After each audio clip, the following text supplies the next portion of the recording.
Hey guys, welcome back.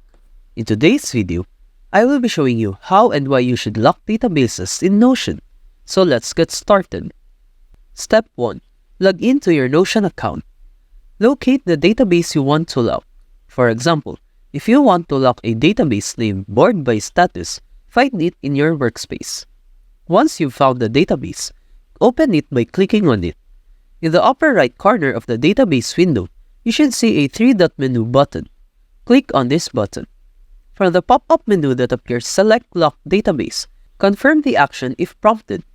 After locking the database, you'll see a notification indicating that it's locked at the top of the window. At this point, no one except you can make changes to the database. Others can still interact with it, but they won't be able to modify its contents. If you need to unlock the database later, simply click on the lock icon that appears at the top of the window. That's it for this video. If you have found this video helpful, simply leave a like below or subscribe because it helps me reach more people. See you soon!